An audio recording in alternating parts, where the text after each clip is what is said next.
Hello students, today we will start the last topic of chapter 3 Elements, Compounds and Mixtures of class 7 subject Chemistry.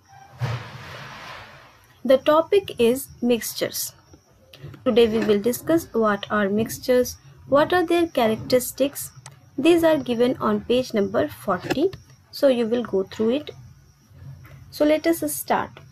Mixtures are combinations of two or more elements or compounds. What are mixtures? Mixtures are combinations of two or more elements or compounds. Let us understand this with the help of an example. This is salt. It is a compound. Water is also a compound. When these two compounds are mixed together, they form a mixture, a solution. So in this case, the mixture is a combination of two compounds. Similarly, mixtures can be combinations of two or more elements.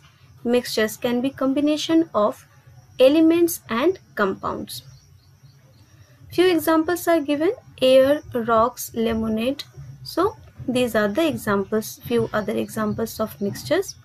Let us now discuss the characteristics. Composition of a mixture is variable. That is, the amount of constituents can vary in a mixture. Let us go to the same example. What are the constituents of this mixture? Salt and water.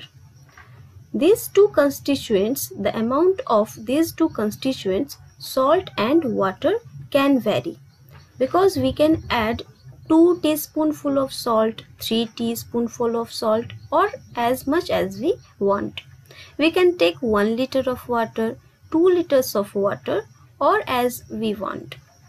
So the constituent of this mixture can vary. That is written here that composition of mixture is variable. The amount of constituents can vary in a mixture. The example which is given in your book is the amount of carbon dioxide and water vapor. So at the places where there are more trees, there the carbon dioxide amount will be less. But in urban areas, city area, carbon dioxide amount will be more. Similarly, the places which are near to the river or sea, the water vapor content in the atmosphere, in the air, will be more. But the places which are far from the river or sea, the water vapor content in the air of those places will be less. So these we can say that the amount of constituents vary in a mixture. Then second point is, there is no chemical reaction taking place amongst the constituents of a mixture. So in this example what we have just seen, salt and water are just mixed. There is no chemical reaction.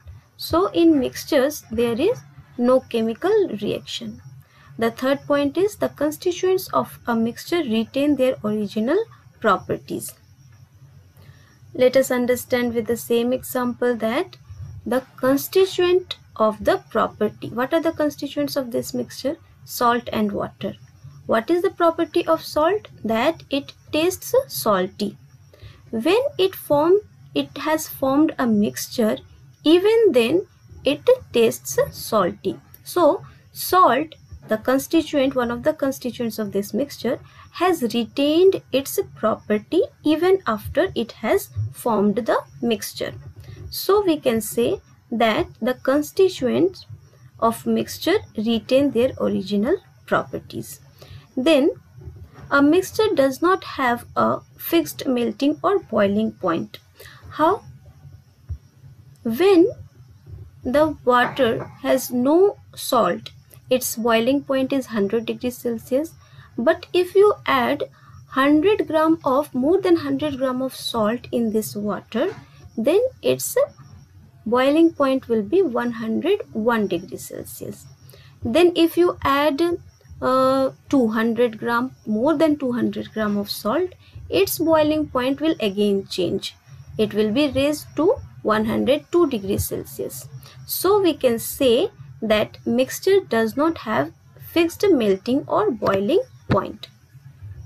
Then fifth point is a mixture does not have definite physical or chemical properties.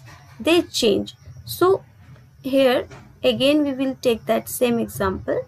If you add small amount of salt in this water, then it will be little salty. But if you add large amount of salt in the water, it will be more salty. The solution will become more salty. So we can say that its physical properties and chemical properties are not fixed. It changes as we want. Then there is no energy absorbed or released during the formation of a mixture. Here we have to compare this mixture with one reaction. This is the reaction between zinc and hydrochloric acid.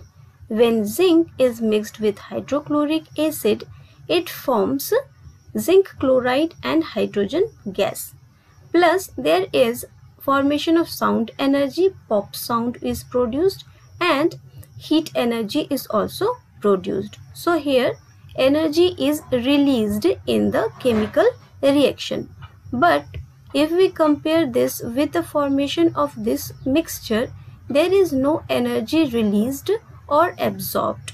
So we can say that there is no energy absorbed or released during the formation of a mixture. These are the characteristics of mixtures. You will go through this and few assignments I am giving you. What are mixtures?